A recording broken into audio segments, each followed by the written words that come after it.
Another episode of Vegematic. Well, tonight I thought I'd just go down memory lane a little and tell you a couple of things that I discovered about the world when I was a very young boy growing up in the 1960s. God, it's frightening to even say that, but it's the truth. And of course, being a rather precocious young man, I read all the classics, illustrated comics, and while they didn't give me a great overview of art, I like to think that they introduced me to something that stuck with me and made me, as a kid, a little bit more curious. And you know, when I was really young, I liked comic books a lot because they had pictures as well as words. And I was a captive child to the advertisers back then. And everything they sold was a con. But of course, we kids thought, hey, look at this. We can have an actual working submarine. And what they were cardboard boxes that were printed like. So it was just my introduction to capitalism as a child. And you know, the stuff we did as kids back then was not this wussy stuff like kids do today. I can remember being really young and going on an adventure with my friends. There used to be this big sewage pipe, or I don't know if it was drainage or the sewer system, or they were combined at that point. But it was this big pipe, and we walked in there, and this is pretty cool. Well, some kid had gotten a flashlight for a birthday gift, so I immediately said, well, gee, I'd like a flashlight, Dad. Can I get a flashlight? And no, it's like, yeah, well, that's a pretty reasonable thing to ask for. Sure, I'll buy you a flashlight. But little did my parents know about our adventures, and we would crawl through these pipes, these sewer pipes, and they went on for miles. And it was horrifying, probably. If my parents had known, I think they might have had a coronary. But at the time, you know, we were stupid kids and thought, what the heck? It's just an adventure. And that's the problem with kids nowadays. They don't have any sense of adventure. They don't want to go trudging through the sewers. So needless to say, when I got home, I didn't smell real good. And I kind of got in a little bit of trouble for that, and I had to explain why. And everybody was going, you really smell like a sewage or something. What have you done? And I just went, I don't know. And they insisted I have a bath and change my clothing, which was a good thing, I'm sure. Oh, the stuff we did was insane. We also used to ride our bikes in a place called the Pits. And it was called the Pits because it was an old brickyard, bricks strewn all over the place. But in the middle of it, there was this hills that would come up and down, and they were all, it was like a roller coaster, and the stuff we would do on our bicycles, there were a few broken limbs involved and stuff like that. But hell, that was part of growing up. I guess, you know, sometimes kids miss out, and I think with all this time spent in front of the screen, they don't know the pleasure of wiping out on your bicycle while you're going downhill at 40 miles an hour. And I think that, you know, it toughens them up. It toughens them up. I just like dangerous things when I was a kid. My favorite thing was firecrackers, right? And the neighborhood kids all loved firecrackers, and a certain time of year, Victoria Day and Dominion Day, before it was Canada Day, when we were more of a British colony. And anyway, so one time, I had this toy gun, this metal toy gun, and I thought, man, if I can stick a firecracker or two in there, light it up, and hold it. I bet you it will like shoot fire. Well, unfortunately, it didn't shoot out the barrel. It exploded the barrel, and it was like a can opener in my hand. So I had to go and hide that so that my parents wouldn't see what had happened to my toy gun. Growing up in Montreal, I should write a book about it. Just growing up as a teenager, as a, in the 70's and a child of the 60's and all the experiences that were crazy. And even at the time, I knew they were crazy, but I just thought I was a crazy guy. Yes, I was incorrigible, and I have to thank the Catholic Church a lot. I remember going to church as a kid. It was terrifying, right? You go into this big cavernous building and some weird dude in robes is speaking in Latin. Yes, that's how old I am. They used to do things in Latin, and I'm sitting there, and it smelled funny because it was this weird incense and everything, and I didn't know what I was supposed to do, so I would just sit there and fidget and fidget. I pissed off a bunch of parishioners, I think, because it was winter and I had this big coat on, and it was like nylon or vinyl or nylon, I guess. You'd move around it and go, and of course I'm sitting there and thinking, is this ever going to end? And when you're a kid, time goes really slowly, especially if you're in a strange building that smells funny and there's a guy in a dress up there, and it was nightmarish. So, but it did allow me to become somewhat rebellious as a human being, and I regret some of that. Although it was funny. I think I had a very low tolerance for bullshit, and I could see through it. Yes, these were good times. The times when you thought that you could have a nuclear submarine, have a tank, drive it around. Yes, a child's imagination is something that capitalists will exploit, and quite often, well, they can't do it like they used to. But it is funny looking at this stuff and realizing none of this would be probably allowed today. It's just like crawling through the sewers now, or breaking a limb or two, building a tree house and stuff like that. I mean, it didn't harm any of us. We were okay with it. Nothing bad ever happened, It's amazing. I had minor stitches and scrapes and things, and, I remember getting hit in the forehead with a rake. And, but that was just part of growing up. Kids today, they're so weak. Well, before long, the 60s turned into the 70's. And I was growing up. I remember in my grade 8 Latin class, I had a crush on this cute little girl, and she was younger than me. I was 13, she was 12.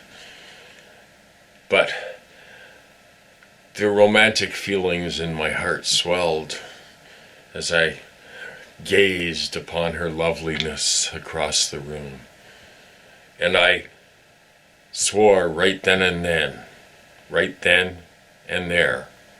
and back then, that I would ask her on a date. Well, of course, this required her parents' permission. Fair enough, she was 12, I was 13. It was one of those things that you just couldn't get around in those days. You probably still couldn't.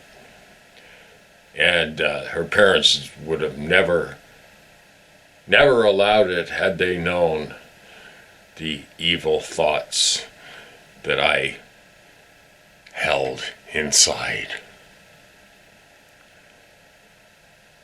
Only in my imagination, really.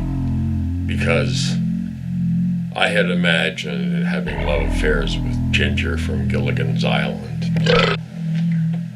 why I can still remember the high school dances, the incredibly romantic movies like Dirty Harry that we went to together. Yes, I was smitten, and we would sit and hold hands, thinking what appeared to be pure thoughts. However, deep in my dark soul, I knew I wanted her. I needed her. I needed her more than Ginger from Gilligan's Island. And I swore I was going to kiss her. And then she would be mine forever. But alas, I was from the wrong side of the tracks. And she was upper middle class. So I knew it was doomed. And I never had the courage to kiss her. And she ended up dumping me. That's my introduction to the 70's. The Beatles had broken up. And anyway, so the next big adventure was seeing Led Zeppelin live on stage in 1971. Sure, the Beatles were gone, but we still had Led Zeppelin. And my ears have never been the same since that concert, that fateful concert, where my friend and I eagerly awaited outside the Montreal Forum to see Led Zeppelin and decided we were going to score some joints and smoke them. Now, this was kind of taboo, and we'd never broken the law before, and we didn't know what we were doing. So some guy comes up and says, yeah, you want some joints? And I go, yeah. And so we pay him a few dollars for the joints. And they didn't work too well. I think there was there was oregano in there and perhaps sage. And it was an exotic mix of spices. But it didn't matter, because back in those days, if you went into the Montreal Forum during a rock show, smoking was allowed. And not just tobacco, but I can remember huge clouds of smoke rising above the Montreal Forum, and all you had to do was inhale and listen to a whole lot of love. And baby, it doesn't get much better than that. And all around me there were bad influences. There were underground newspapers flourishing, or at least they were flourishing when you could buy them for $0.25 apiece. And there was the Seed. That was kind of dark. And there was all these underground newspapers, and it was really interesting. And I was further sucked into the hippie subculture. Yes, I was led down the primrose path. So one day, my friends and I were hanging out at the park, and as usual, looking for some reefer, Mary Jane, whatever it's called these days, whatever the kids are calling it. Cannabis, sativa, but whatever. It used to have a lot of seeds in it. It wasn't very good. So we couldn't find any. But then this weird dude came up and said, I've got something that you might like better. Well, of course, we were intrigued, and he pulled out these tiny little things that were orange. They looked like barrels. And we thought, well, it's Saturday. We're not doing anything for a while, so yeah, sure, we'll try it. $2. Okay, $2 each. Well, my head began to explode. My legs began to wobble. I was fully engulfed in the lysergic acid experience, which was probably more than a young mind should be expected to cope with.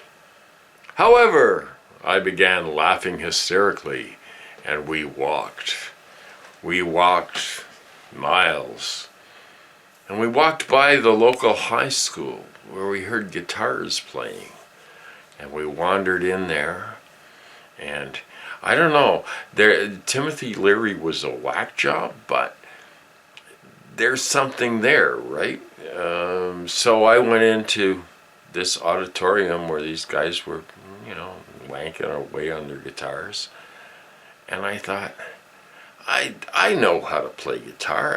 I played like, C, F, G, and I even knew A minor and, some of the more complex things like diminished and augmented. Although my fingers didn't work very well back then. But anyway, I went and I said, "Can I try your guitar?" And he said, "Sure." So I strapped that thing on, and all of a sudden the universe opened. I hit one chord, and it reverberated across the auditorium. And all of a sudden, I was Jimmy Page, I was Jimi Hendrix, I was just going nuts up and down the fretboard, and I didn't know what I was doing because it was just unconscious. And so I put it down and walked away. Well, somehow I got a reputation that I didn't deserve as being just like, have you heard this guy? He's and of course I couldn't duplicate it because there wasn't enough of the little orange things that looked like barrels that we were taking. So that was unfortunate. So we left there and proceeded on to a pool hall, and I decided to play pool. And for some reason, I could look at the pool balls and the cue and everything, and I would hallucinate a perfect path. And I couldn't lose. I was just... So I got a totally undeserved reputation as a pool shark. Well, being a teenager, you want to stay cool, even if it's bullshit, right? Because, hey, chicks dig it, right? Thanks for listening. And every week, I try and answer every single comment. And they've been getting less these days than there used to be. So that's my reward for all the work I put into this. And Hambone said, "Why don't you just get off the hamster wheel and just make really quick videos and not worry about it?" But it's just not me. I'm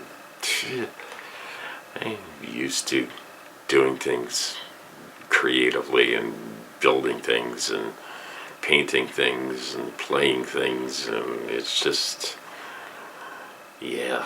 So that is the beginning of another great adventure in my lifetime. I'm sure you've been fascinated and hung on to every word. So I'd like to thank you for stopping by the Vegematic channel, and I might continue on with my biographical stories as the years go by. True love will never die. Anyway, I will see you next time. Stay safe, look after each other, and I don't mean that in a maudlin, stupid way. I meant just let your better nature come out instead of your angry nature, because it's not good to get angry. Subscribe, like, and share. That is what they keep telling me to do, but no matter how much people subscribe and like and share, it doesn't make any difference. Because why? It's the Vegematic channel.